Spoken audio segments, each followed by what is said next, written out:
dia! Som al punt de partida de la nostra ruta.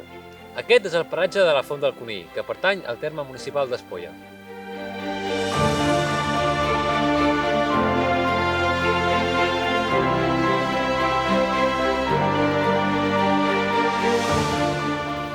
L'itinerari que seguirem és força senzill i planer. Té una longitud de 2 quilòmetres i passarem per antics camps de conreu, boscos de pins i sureda i boscos de ribera. El més habitual és fer aquest recorregut en sentit horari.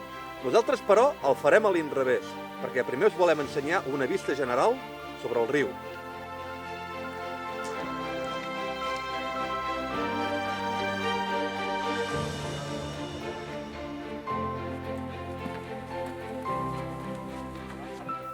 En el recorregut hi trobarem més de 50 espècies de plantes arbustives i arbòries diferents, la majoria d'elles identificades amb cartells.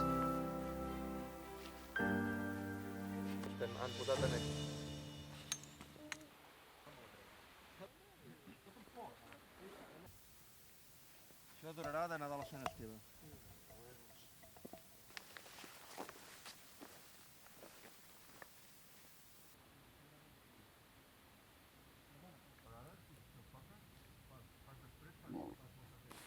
Que és molta feina posar totes aquestes pedres? Sí. Trobo que això, els senyors que varen fer això, varen tenir molta paciència, Ja.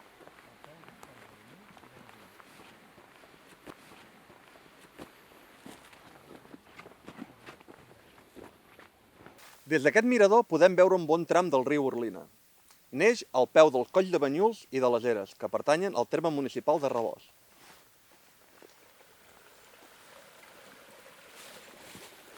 Mira, jo crec que allà hi ha un peix. Acaba de fer un... En el seu tram alt, recull les aigües dels municipis d'Espolla i de Rabós per continuar fins a Peralada.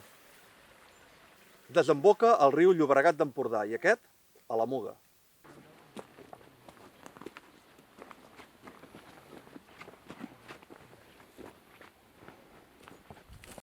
Asseguts? Sí, no?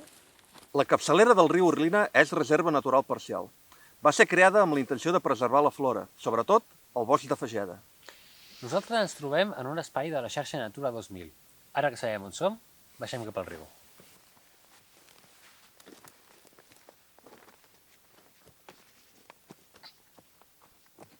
I jo, per què?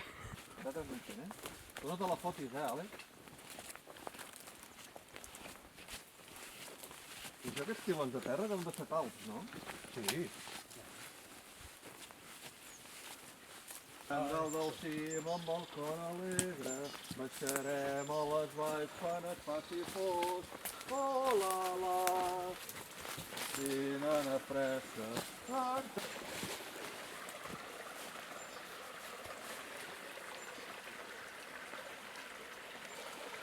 Mira, aquí hi ha sorret, aquí.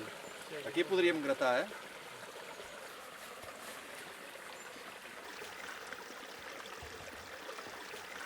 I quin és l'interès del riu des del punt de vista dels minerals? Probablement el rei de les substàncies elementals, l'or.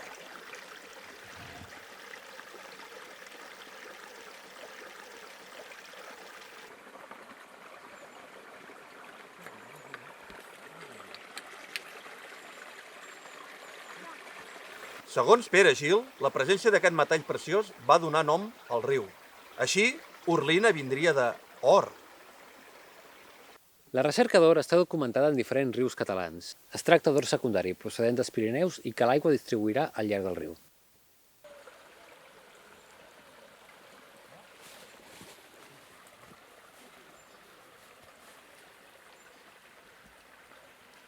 Segurament el riu aurífer més conegut és el Segre, ja documentat en l'època romana. Per l'Orlina, la recerca d'or està documentada al segle XVI. Eren, però, segurament explotacions molt menys importants.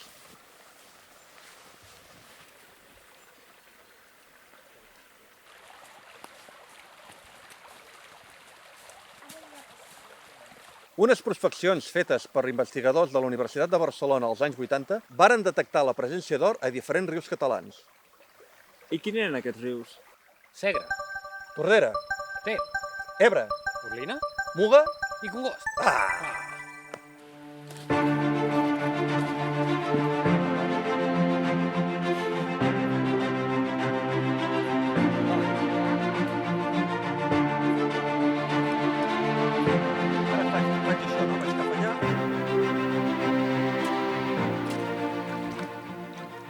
Nosaltres farem servir un mètode tradicional per buscar or, l'àbac. Abans de començar, però, recordem ser respectuosos amb el medi ambient. L'Orlina és un riu molt ben conservat des del punt de vista ecològic.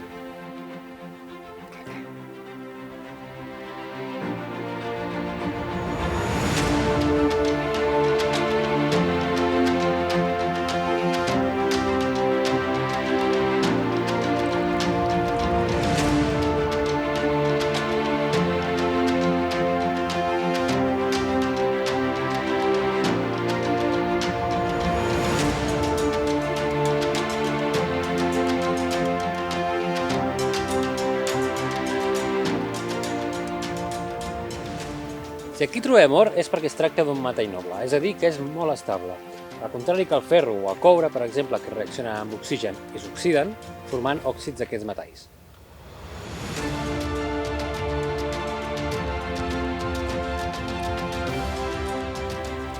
L'àbac separa l'or d'una manera molt senzilla. Aprofitem que l'or és molt dens, més fins i tot que no pas el plom. Remenant així, els materials més lleugers són els que primer surten i l'or queda al fons.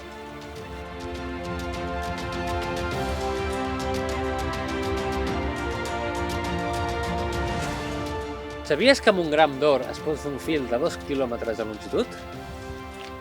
Aquesta propietat, el seu bonic color i el fet que no es rovella, són probablement la causa de que fos el primer metall utilitzat per l'home, ja en el Neolític.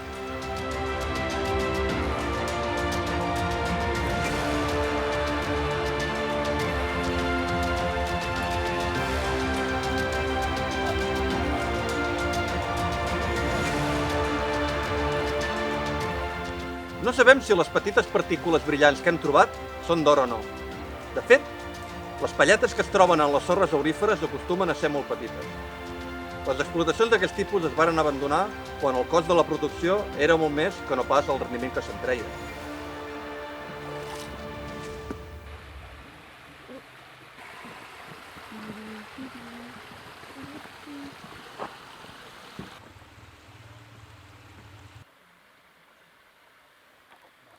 Bé, i ara canviem de lloc i aprofitarem per gaudir de la vegetació i de la diversitat biològica. Però quina fauna podem trobar al riu? Barbs, Gripaus, truites, serps, anguiles, crancs. cranc americà.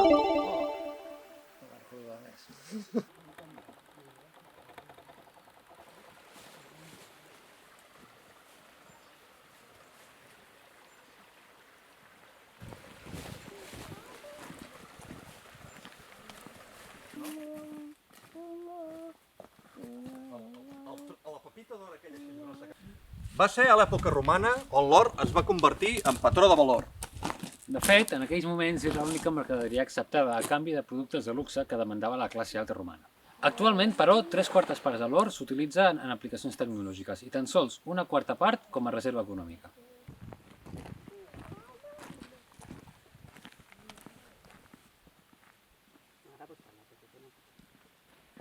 Per haver deixat la caca a Vilalles.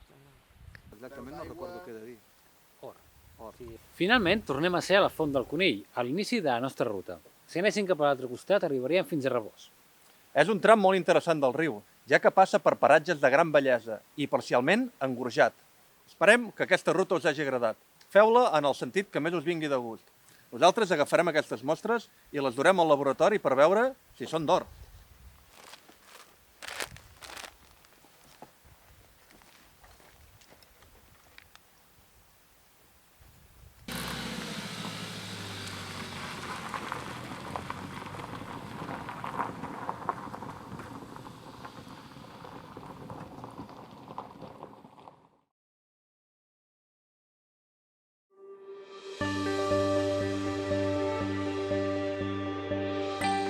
Aquí tenim els petits fragments recollits al riu Orlina i que semblaven or. Els mirarem en detall fent servir una lupa.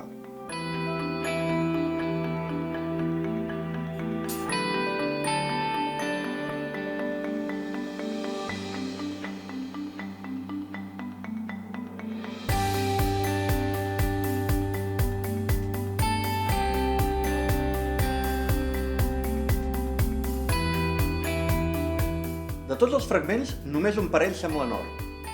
L'or és un metall noble, que no es dissol amb àcids forts com el sulfúric, el nítric o el clorhídric, sinó que cal una mescla anomenada aigua règia. Agafarem les palletes, les dissoldrem,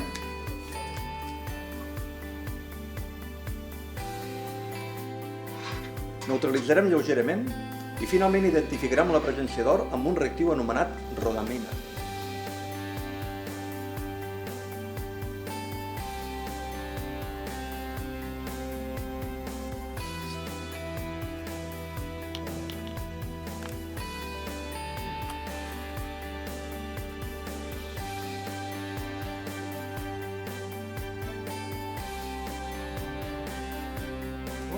S'ha trencat.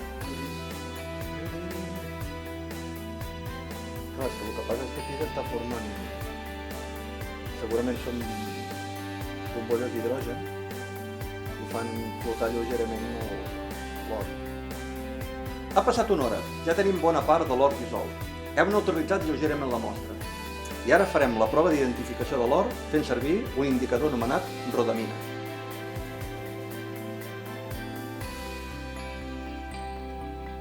Hem deixat secar la dissolució de rodamina i ara hi afegirem una gota de la nostra mostra. Si hi ha or, es formarà o bé una taca de color lila o bé un cercle.